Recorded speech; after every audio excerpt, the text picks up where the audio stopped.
To avoid fainting, keep repeating. It's only a movie. Only a movie.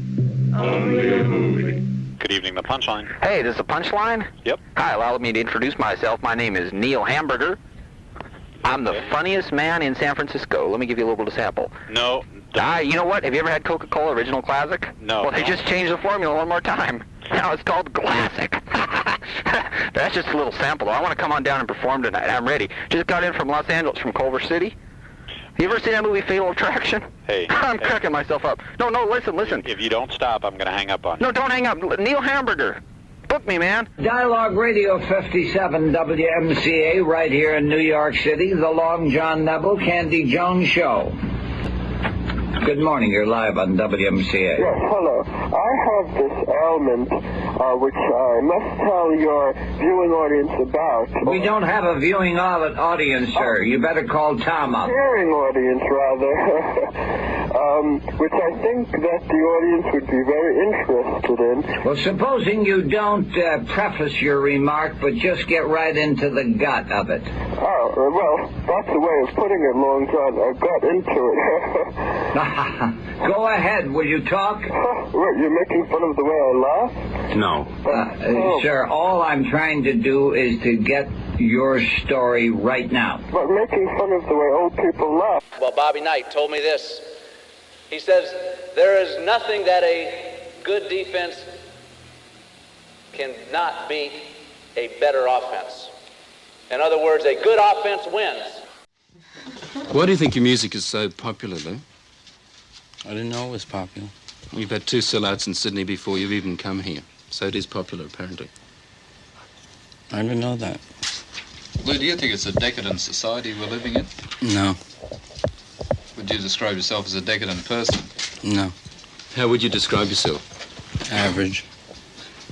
It said in your release that we were given this morning that you like lying to the press. Why is this? Now you're doing it now. I didn't say that. The release did. You delivered 2 boxes. I think it's a total of 5,000 campaign buttons. Now, all the ones we have before, and our slogan is "We are the people," and R is underlined. These new buttons have "We" underlined. That reads "We are the people." Well, I think there's a difference. "We are the people" is not the same as "We are the people." That's not fight. Look, we'll make it real simple. We don't pay for the buttons. We throw the buttons away, all right?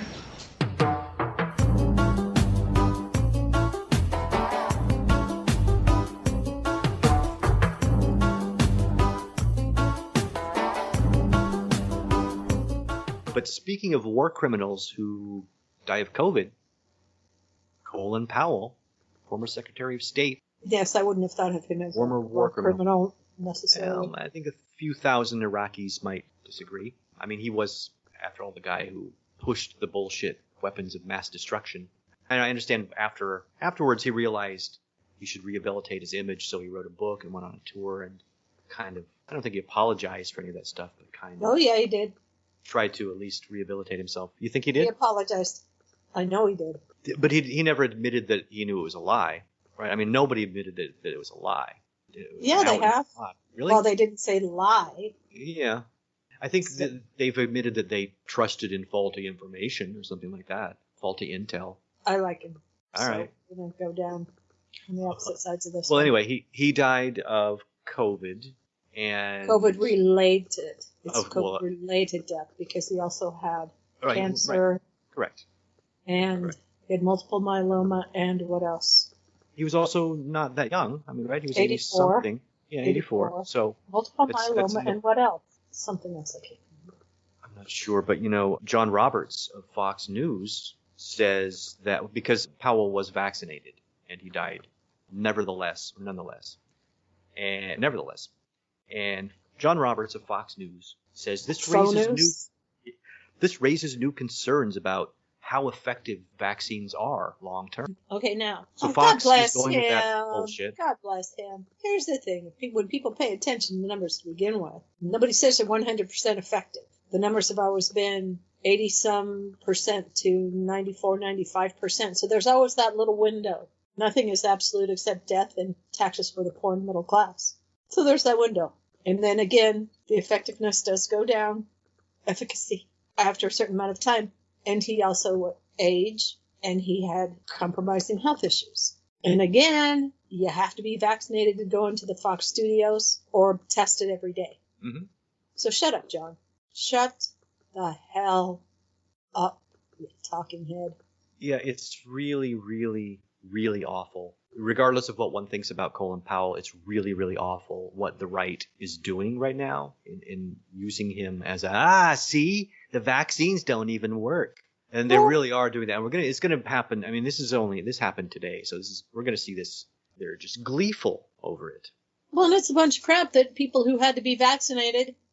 Okay, I don't know how often he's actually in the studio, but doesn't he have a weekend show? All of them who are actually in the studio have to be vaccinated again or tested daily. And then, did you see that Biden mentioned that one time when he was talking? And they had shown the actual memo from Fox News on television. Right. And then, I love this, there's a person who calls them Tuckums. That's a lie. That's a lie. We've seen them. We've seen the paper. Dinkwad. Look at me calling names. I'm not being very grown up. I don't think Dinkwad's too bad. Okay. If you want to turn it up a notch, it's fine too. I'm not sure he's worth the guilt I would feel for swearing that much. You could go up to and including any words that rhyme with his name. Okay? It gives you a bit of range. What about bottom cloth cleanser? I believe we see where I'm going with that. Do you see where I'm going with that? Bon ami? No. If you took the C off Cass, and then... Oh, a tuna... When a baby has, when they've defecated, so there's shiza all over them, that thing that you use to clean them up. Is a Tucker Carlson. Yeah. We should get the name, definitely get the definition changed. Oh, see, even Buddy thinks it's funny. But he's like, yeah, that's right. We don't like him. We don't like him at all. He's responding to the sound of Tucker Carlson's name like the horses do to Frau Blucher in Young Frankenstein, right? Oh, have you seen, loving this time of year, all the seasonal favorites? I don't know how many times Halloween, I think up to 5 have been out. And I'd forgotten how the original ended. Mm-hmm. So I've seen a bit of that. The Exorcist was on today, but I missed that. I turned my TV on with about 12 minutes left, and my internet decided it didn't want to work. And Tim Burton's Corpse Bride was on. Love it. Which was my son's favorite movie when he was 4. Really? But he called it Corpse Bride. There was no B in it. Yeah, Corpse Bride. And I think I've mentioned it before, but I never, this is a scary movie. No, you shouldn't watch this. So he was never scared. You want to watch it, knock yourself out. It's darling. It's a really good movie. It is. Yeah. My son was into it as well. I might have been into it even more than my son. I did happen to meet up with Tim Burton and had him sign my Corpse Bride, actually Jack's Corpse Bride DVD, which was nice. I think he could be an interesting person to talk with. I don't know. If you've ever seen interviews with him, he's pretty, I don't know. He's a visionary, I guess. Yes. Interesting. You can read interesting a whole lot of different ways, kind of thing. There are a lot of people I think would be interesting just to talk with for a little while. Mm-hmm. Because you see the work that they do, and then you might read a little interview or watch an interview, but you're seeing still just what they want you to see. Saying certain things, you're not always talking to the real person. It'd be like building a house with Harrison Ford and Brad Pitt. Mm-hmm. And just the conversation that would take place while you're working, kind of thing. Well, you would be mostly gasping, wouldn't you? If that was the case. Wouldn't you just be like, gasping? Oh my God. Well, I mean, Harrison Ford and Brad Pitt. We're talking both of them right now, or like in their prime? Now. Okay. Well, even so. Mm-hmm. Okay. Yeah. They've both done that kind of work. That's what Harrison Ford, I guess, did in the beginning. Yeah. Brad Pitt has done a lot of that work. In New Orleans, he put a lot of money and was building houses for folks. And it's not like developing a lifelong friendship kind of, hey, let's do this again sometime. Unless we really had a great time, then you do it just because you had a great time and you really felt good about what you're doing. But just today, with some of these folks, just be yourself. You don't have to be Brad Pitt, and you don't have to be Harrison Ford. Just be Brian Harrison. Let's go get some work done. Mr. Pitt. You ever play the game where it's like it's not really a game. Well, it's sort of a game. You plan a dinner party for yourself and, I don't know, I guess it's 7 guests. And you can choose people from history, but keep in mind, they're actually the person, right? So, like, if you were to choose, let's say, Gandhi. Well, no, that's not true. If you were to choose, let's say you were to choose Jesus, okay? Just remember he doesn't speak English, right? So you want to pick people that would. So one of your other people has to be a translator. See, then you get into, and also if you get somebody that's from a complete different century, you're going to be spending the whole dinner basically explaining what the electric lights are. Or do you get to just bypass the language thing? No. That's a cheat to me. To me, it's well, Okay. I mean, you could play it however you want to, but I think it's better if you confine it to like the reality. You can, however, pick them from any time in their life. So you could choose a young Elizabeth Taylor rather than, if you were to choose her. So, yeah. I don't remember exactly what mine were, but I know Dean Martin was one of them. Groucho, of course, was one of them. Mm. I think Penn Jillette was one. You also got to figure out who you want sitting next to whom. It's planning a dinner party. I guess that's what you normally do when you plan a dinner party, right? I don't do that often, but hypothetically, I like to. Oh. It's a fun game. Yes, dogs are allowed to. Awesome. We can do it at an outdoor place. Why would he have to be in an outdoor place? Well, it's New York regulations. You can't bring dogs into restaurants. Well, I'm not having my dinner party in New York. My dog doesn't even eat on the floor. Really? Do dogs? You can't take dogs into restaurants anywhere, can you? Really? I would think if it's a service dog. That's a whole different thing. But not an emotional support dog. That's the bullshit. It's still a dog in a place. I don't know. I don't know. Service, if you'd had a gun held to your head, freaked out. What makes you think I haven't? A bank robbery situation, kind of that, and you're trying to go in public, and you have an emotional support dog, I'd be all about you trying to go in public, bring who you need.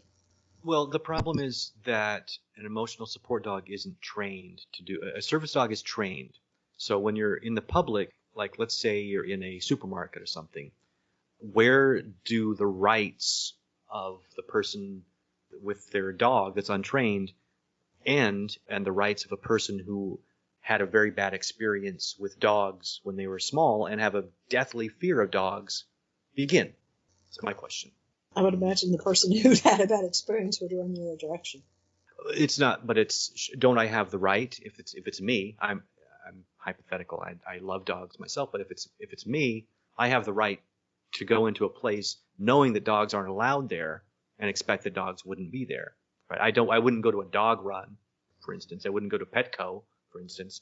But if I go to a restaurant, it's a reasonable assumption there aren't going to be dogs there. And again, I love dogs. Don't get me wrong. Do you know?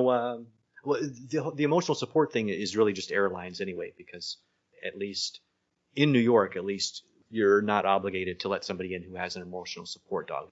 If they have a service dog and the dog is supposed to be labeled, usually they have a little vest, that says service dog. Usually they say, "Don't pet me, please. I'm a service dog." And that's the other thing is that if a person has an emotional support dog, there's no indication that it is. It's just all you see is a person walking with a dog into a store, and that's what's the difference between that and any other person walking their dog into a store. I think if they were to come in someplace, there would have to be something like the vest that the service dog wears, so that you would know. Yeah, that's what makes sense. I know that in New York they just revised the law. The law used to be that you didn't need that. It's almost like the vaccination thing. It's like the law in place was that you were allowed to bring your dog in with documentation, but the person in the store wasn't allowed to ask you for the documentation. So it's like this Schrodinger's paper. So I don't know. I didn't know you could. Mm-hmm. I've brought little Nutter Buds, the garden area at some of the big box stores. Mm-hmm. And then I've seen other dogs inside. Now, he rides in the little basket in the cart with a teller blanket or something underneath so that he's comfortable, of course. I've been in stores, a couple. And everybody says, he's so cute, and all the little kids want to pet him, and he's good about it. Well, I know in New York, at least, any place that serves food, or sells food, rather, you're not allowed to bring pets in. It's a whole health thing. Yeah, it's a Board of Health. Yeah, exactly. It isn't just dogs; it's no pets. So you can't bring birds in. You can't bring snakes in. And and you see people with. I mean, those are legitimate pets. So you're not allowed to bring pets in. Dogs are the only ones that there's any gray area because they are service animals. I guess you could have a service snake. People definitely have emotional support snakes, and the airlines had to deal with that nonsense. And they finally made it clear that no, you can't have a snake. You can't have an emotional support snake on a plane. Because come on, I'm getting motherfucking tired. All these motherfucking snakes on this motherfucking plane. I had to say that. I don't mind snakes. If you're trying to bring on a big fat boa, please make sure he's fed. And I don't want to see the lump because that's gross. See, I don't like snakes. I like spiders. If you had an emotional, like no, which is very Freudian. Ooh. Yes. Okay. Love spiders, by the way. Love them to pieces. What does that mean? Think about spiders and snakes. Can't get enough of spiders. Like the really big hairy ones that crawl all over. Anyway, go ahead. I just got grossed the hell out, man. You don't like spiders. Oh shoot, Buddy's calling me. I got to go. Oh, well, but I mean, I wouldn't be. I mean, okay, isn't it stressful enough to be on an airplane? Do you really need the stress of a snake being on there too, or? Well, I'm terribly claustrophobic. A friend of mine a friend from Lincoln had moved to Colorado and had come back for a visit and was looking through the paper and somebody had a 4-foot Burmese python for sale. Now, we'd been out for a while and we decided to go and look at it. Its poor little nose had been scratched up from being in the tank. She liked it. She bought it, brought it back to my apartment where I had, of course, then put my sweet and beautiful Cocker Spaniel, shut him in my room for a little while. And that was the first time I'd really held and again, he was only 4 feet long, but he was so smooth. And he wasn't trying to do he wasn't wrapping around my neck trying to kill me. I had him over my shoulders, so he was kind of around. No! We named him. I don't remember what we named him that night. Killer? It had something to do with his little nose. They don't have any arms or legs. Mm-hmm. It's incredibly cool to watch them. And it didn't happen during a war, so I don't. Now, do I want to go playing in the Everglades where all these people are like, yeah, let's go buy a big snake. Crap, it's too big for my house. Let's just dump it in the water. And they're crossbreeding. No, I don't want that. I don't want to go hang out with a black mamba. No, I'm not going to try and make best friends with a cobra. I saw this video it's probably making the rounds. Video of I think it was a boa. Could have been an anaconda. I don't mean to sound. Anaconda don't want none unless you got bones, hon. Well, I don't want to sound racist, but I don't know the difference between a boa and an anaconda. But it was one of those big snakes, and it had attempted to constrict a porcupine. It's got I imagine this snake didn't live for a long time after this because I don't know how he doesn't have any arms or legs. How do you pick out it would be painful enough if you could pick out the quills. It's just full of quills. It's like a snake with just quills everywhere. And in its mouth even. Oh. I mean, I don't feel sorry for the snake because it's a snake. No. But anacondas are huge. This was a big one. They get huge. Oh, yeah. Huge, I've seen the big, in other words. Did you hear, have you heard, and have you set your alarm on your phone? Because next Wednesday starts a fantastic trainer, made for television trainer. What is it? I'm beside myself with glee. It's called Winter House. Okay. And it's combining the people from Summer House and Southern Charm. With Autumn House? No. Oh. Winter House. Okay. Southern Charm is in Charleston, South Carolina. Charles. And then Summer House is a bunch of people from New York who rent a very nice house over the summer. And each weekend, they all cruise their way down to the Hamptons and have these great parties and do all this stuff. And one couple gets married. This one girl's in her 30s and is determined to get married. And I guess she's quite gifted in business, but she's just very bossy in relationships and has these standards and this and that and blah, blah, blah. It's just going to be a Class A train wreck. And I'm so excited. Wow.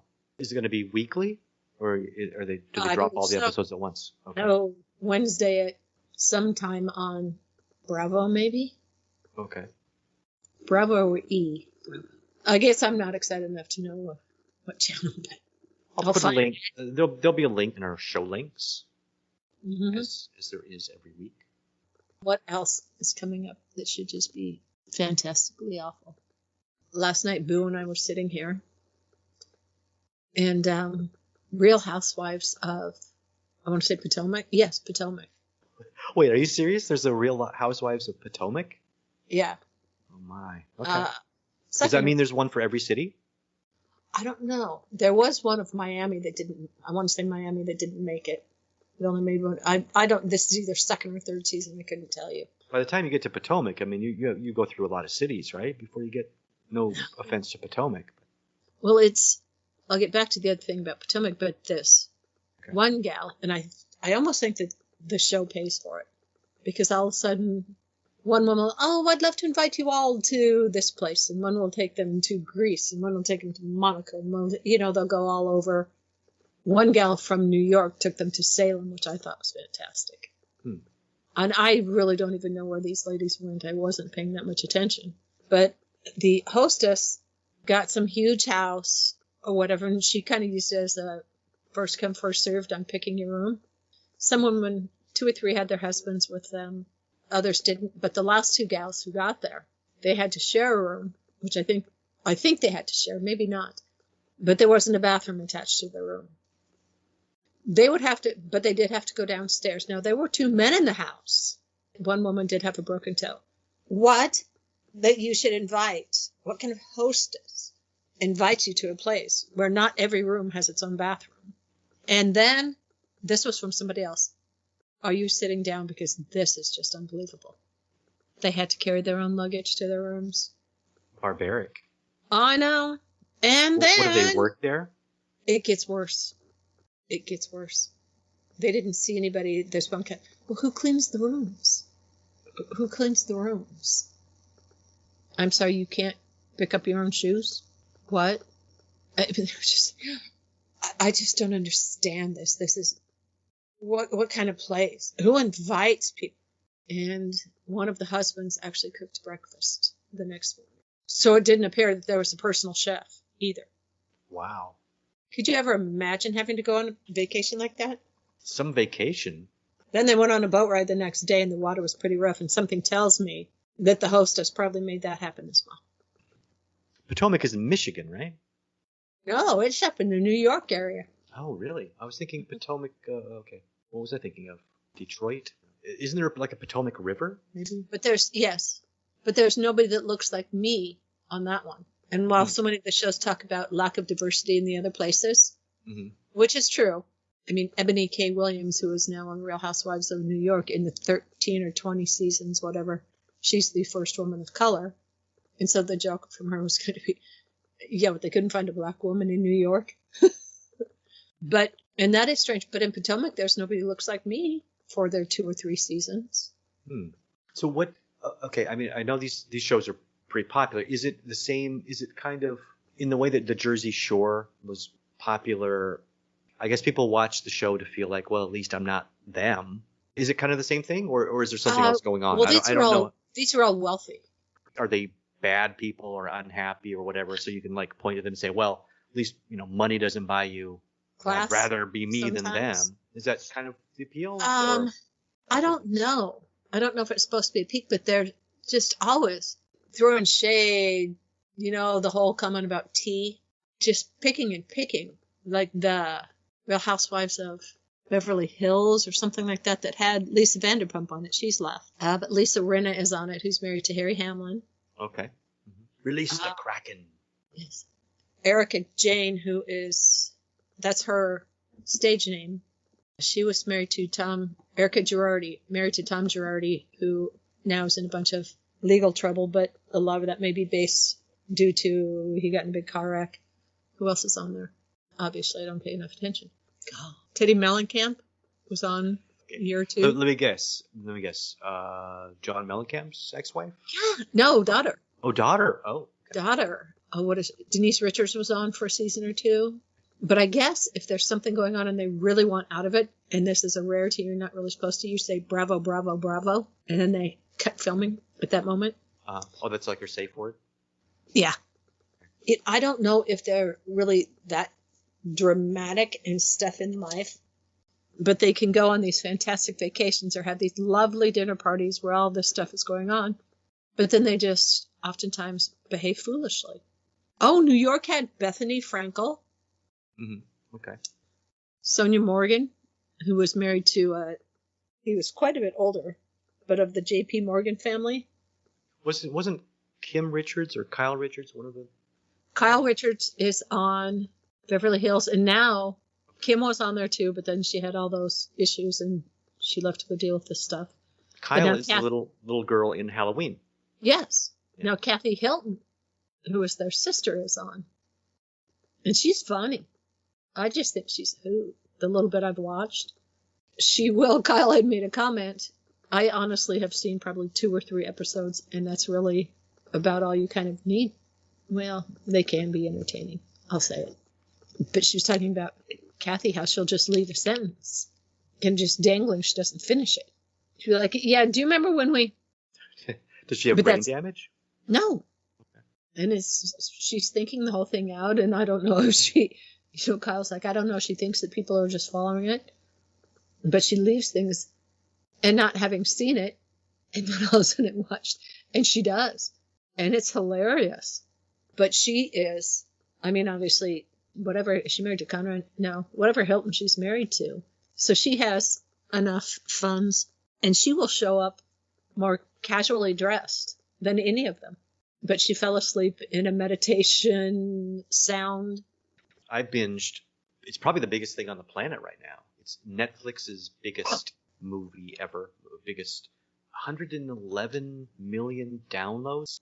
Squid Game, of course, I'm talking about Squid Game. Oh, yes. Yeah, it's amazing. It's Korean. It's a series. It's 9 episodes. About a little, like 8.5 hours. And I binged. I started on my day off, and I watched 6. And I could have easily finished, but I wanted to savor it. I didn't want it to end. So I was like, okay, I'm going to stop now. I'll watch the rest tomorrow. And of course I binged 7, 8, and 9 the next night. It's amazing. It's just so good. It's quite violent.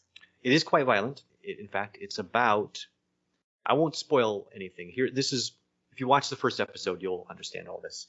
Basically a kind of a shadowy organization recruits people who are so down on their luck that they owe the mob so much money that they're basically hopeless, and they give them a chance to participate in a game.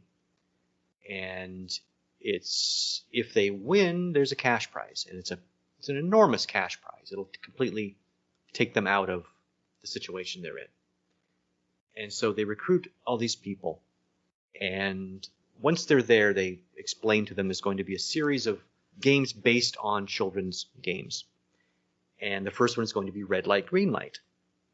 And there's a sort of a giant, like a Paul Bunyan you might see out front of a lumber store, like a big thing, but it's a little girl, right? And she's the red light, green light. And she says green light, and everyone, you know how to play red light, green light, obviously, is when you say green light, you run. And when she says red light, you have to stop. And if she sees anybody moving, you're eliminated. Well, what they didn't tell people was that eliminated means shot. They've got eliminated. She's got a machine gun turret.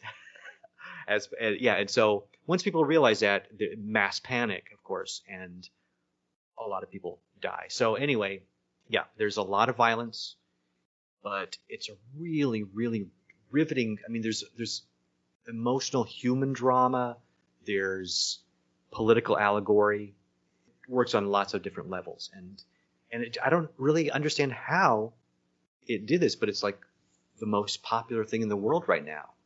I saw memes about it first. That's my first whatever, and I thought, oh well, yeah. My introduction was memes, and I'm guessing that Netflix probably employs some people to create memes because remember Bird Box a few years ago? That kind of was the same thing. Memes started floating around before the movie came out, and if Netflix doesn't pay someone, they're stupid because it's working. But yeah, Squid Game. It's real. I'm gonna watch it again. Really? Yeah. There's some real emotional stuff in it, and as the players progress through the different games, we get to know certain people, and we start to root for different people, and it's not that clear cut who's going to win or what will happen. Actually, I should say, you probably saw the Hunger Games, or at least know what that is, yes, right? That's what I was just thinking.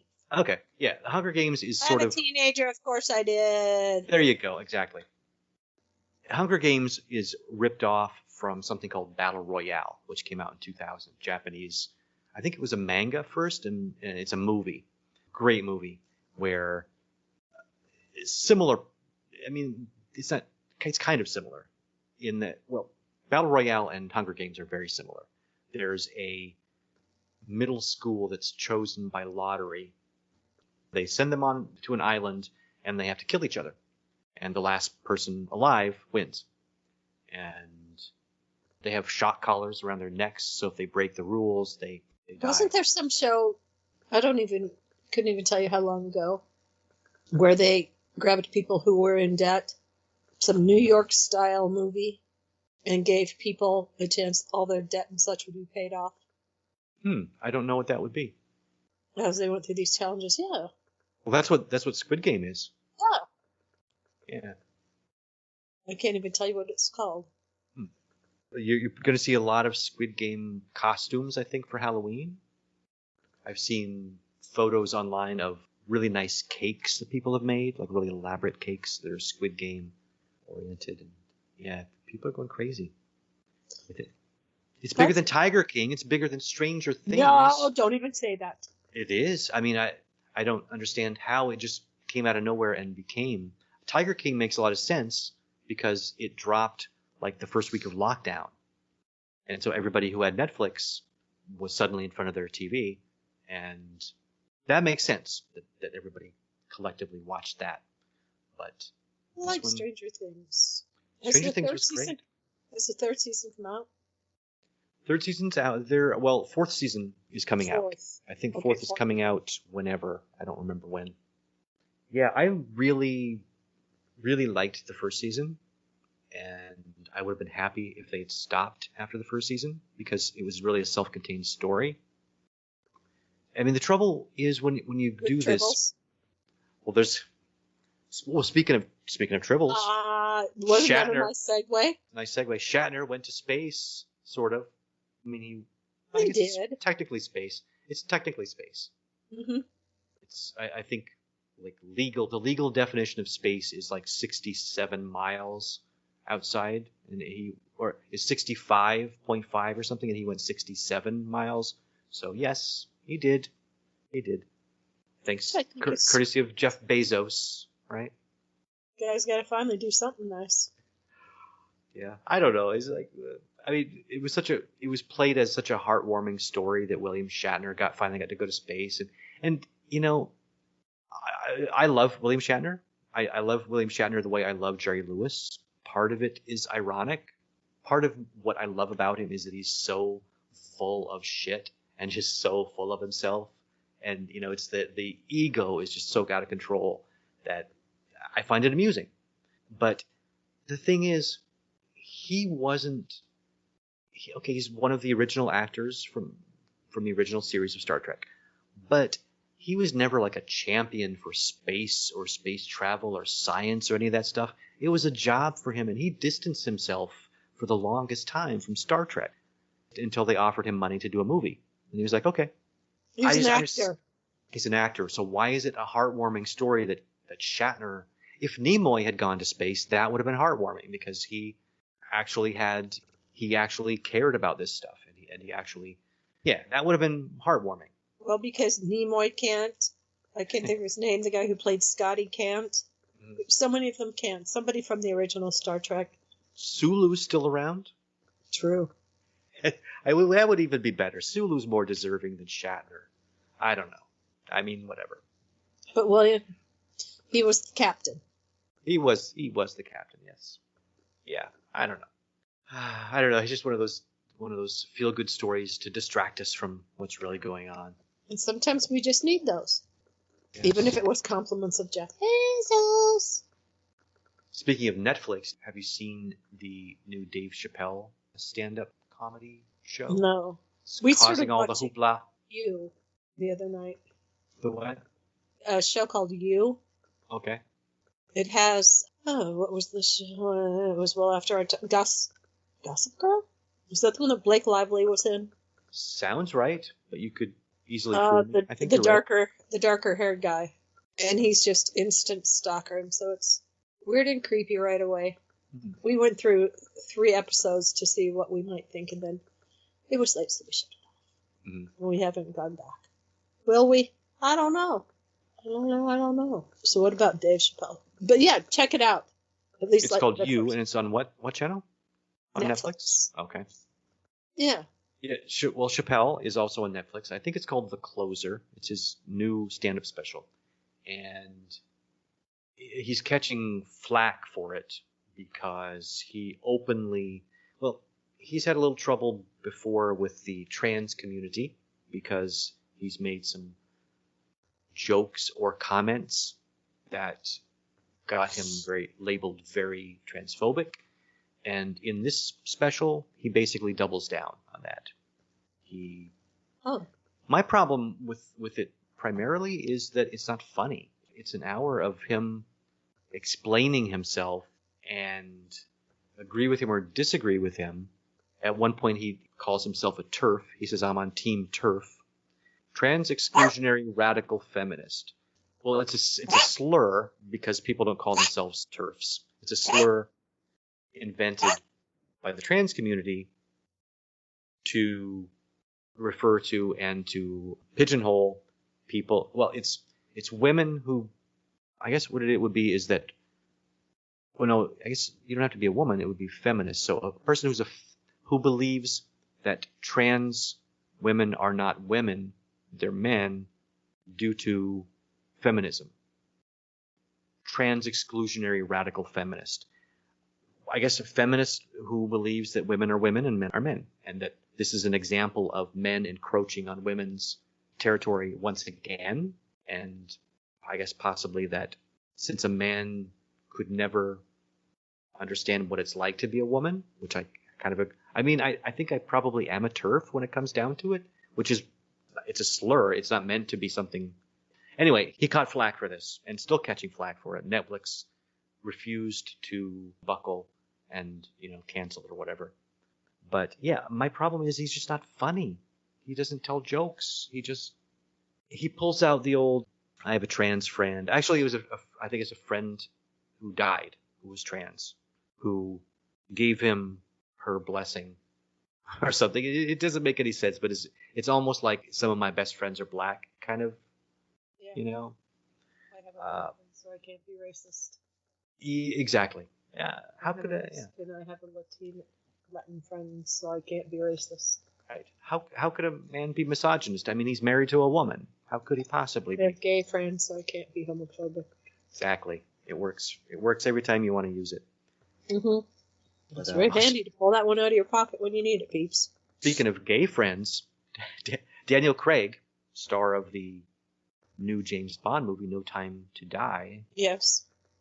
In fact, he might even be my favorite Bond, if you want to get down to it, if you want to have that discussion.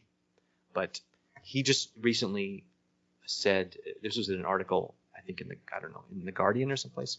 He said that he prefers to go to gay bars because their fights don't break out. They're like more relaxing. Okay, that could also isn't that the kind of story that you come up with when your wife catches you at a gay bar? Well, I'm trying to think. I had a whole group of friends.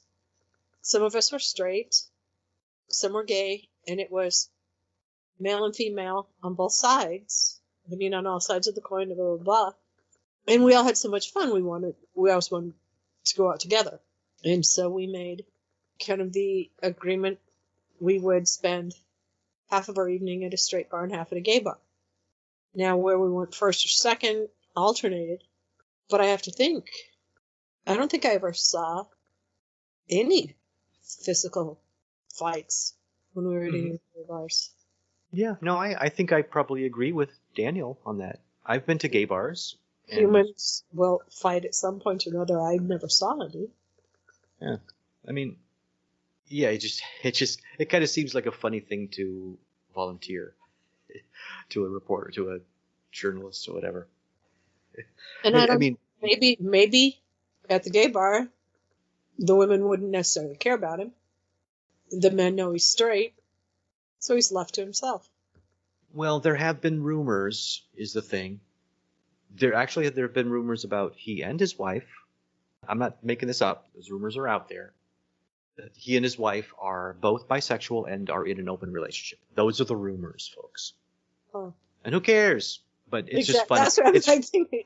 No, of course. I mean, no. Well, obviously, I think people y'all do care. make too much money, but your job is to entertain me. We so should maybe be in a make place. a little less money, but entertain me. Right. We should be in a place where it doesn't matter, but of course it does. There wouldn't be if he were openly gay, he couldn't be James Bond. Not that he's. Yeah, you know what he should do now that he's finished, because he just finished his last Bond. Now that it's in theaters, he should just say, "Guess what? I'm gay. Hello. Or First gay Bond. First gay Bond. Hello." I think that'd be fabulous.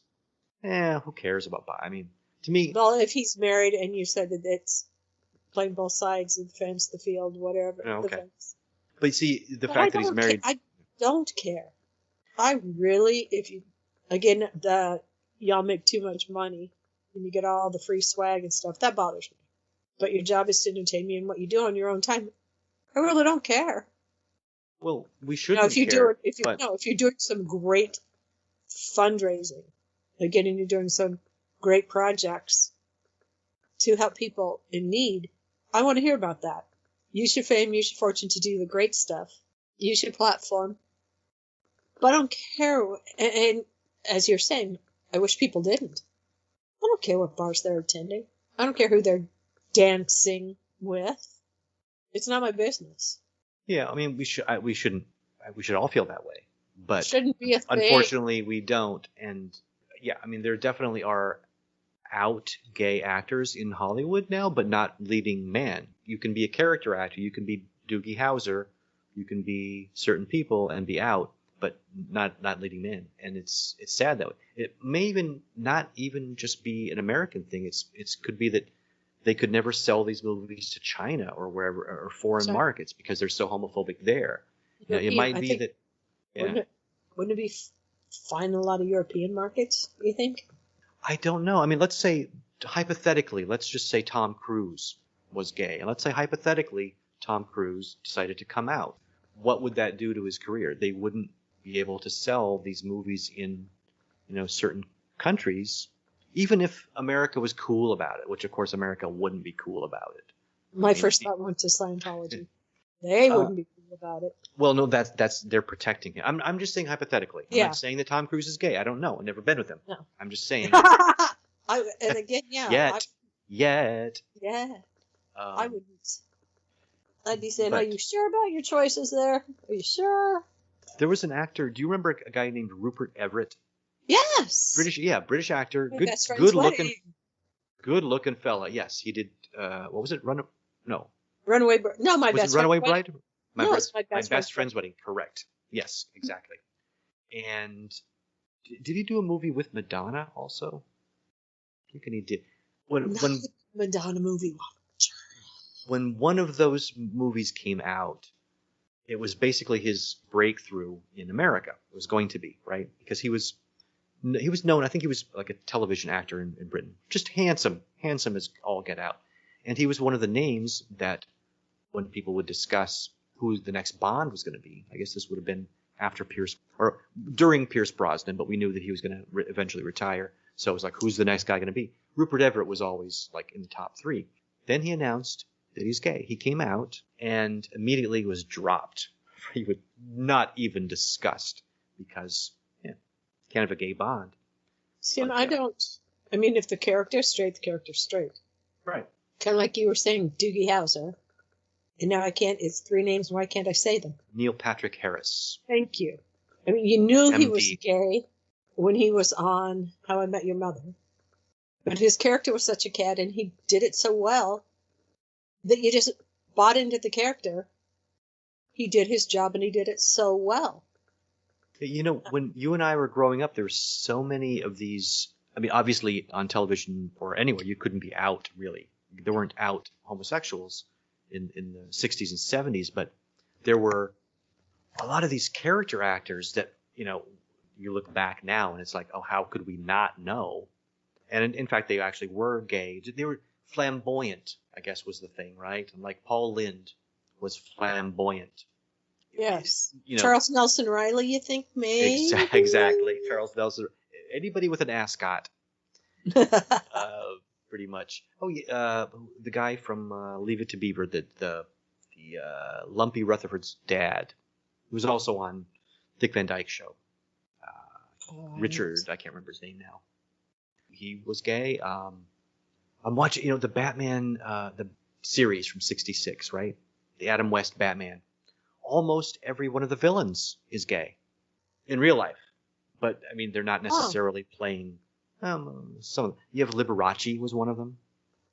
You got Cesar Romero. Okay. You got Roddy McDowell. You got Vincent Price. You got Liberace. You got Van Johnson. You got it. It's just the list goes on and on. It's like you could be flamboyantly gay so that everybody kind of knew, as long as you didn't say it out loud, right? I mean, confirmed bachelors. Right? There was always like a confirmed bachelor nutty neighbor. And it wasn't, the joke wasn't their sexuality, but it was like they minced and they pranced and whatnot.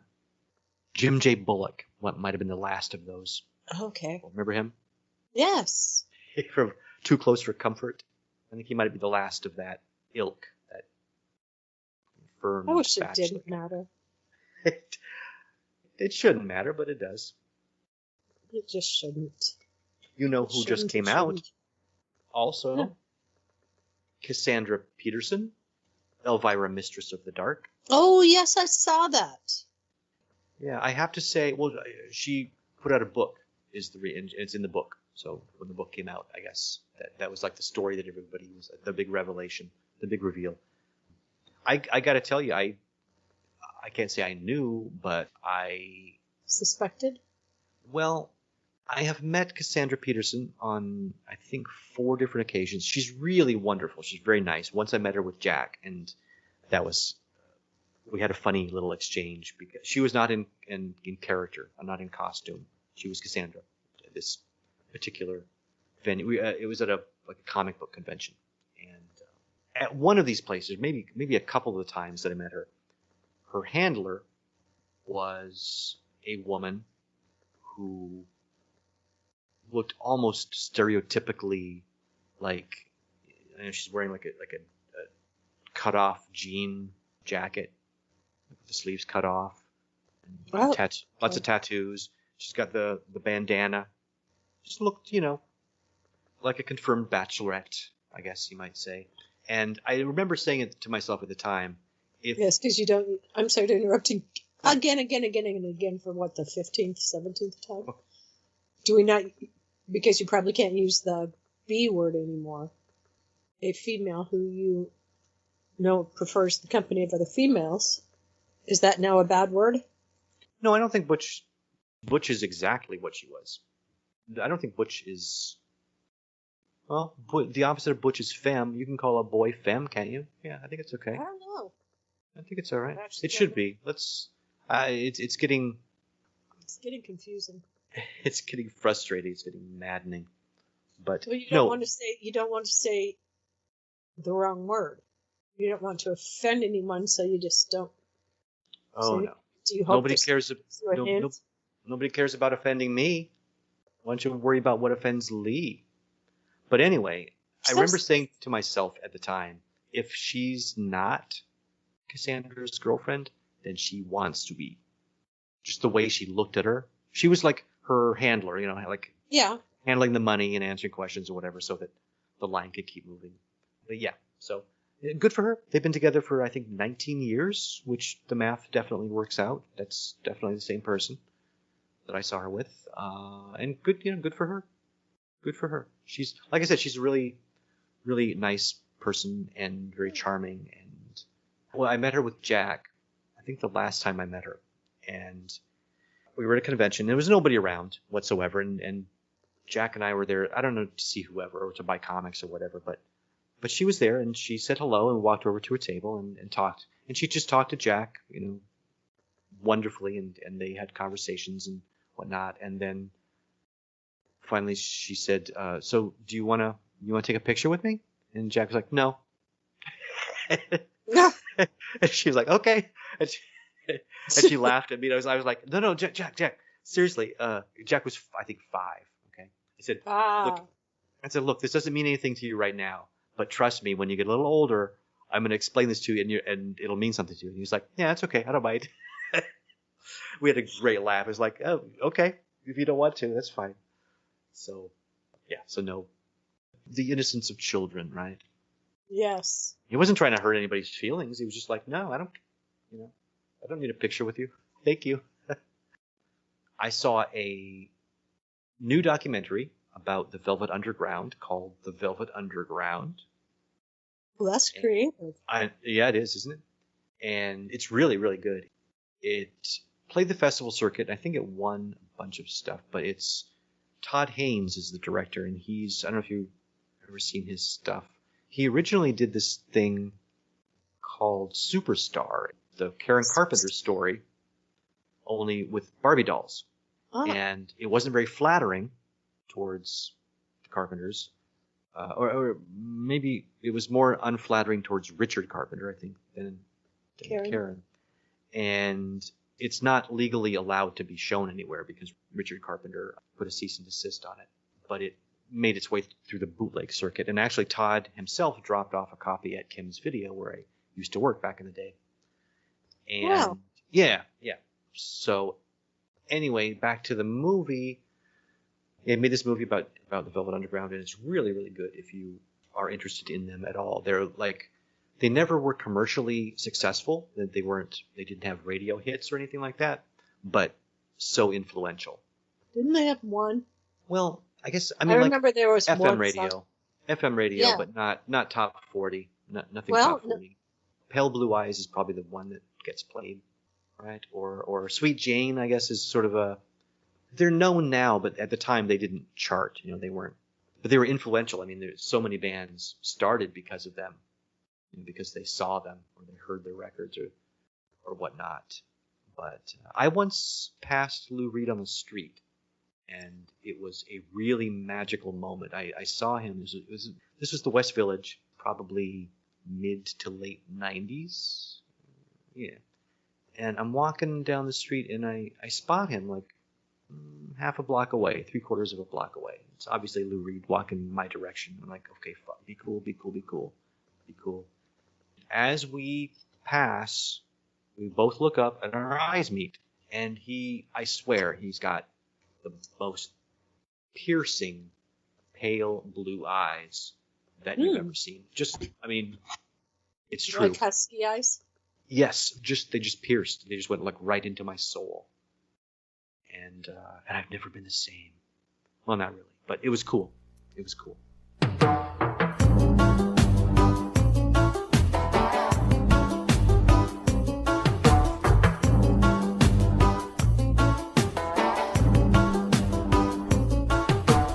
Strange things happen to a man on the road. Strange things happen to a man who's alone. Doesn't matter where you come from. Doesn't matter if you're on your way home. Doesn't matter who you know. Strange things happen to a man on the road. Strange things happen to a man who's alone. Back home you got a solid life. That life don't mean a thing out here. Back home you got a loving wife. She can't hear you calling out here. Strange things happen. Strange things happen. Strange things happen that you never heard about at home.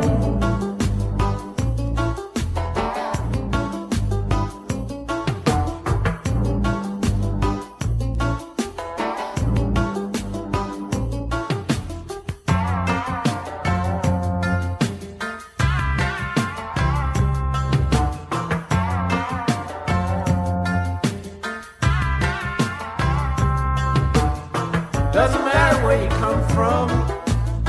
Doesn't matter where you want to go.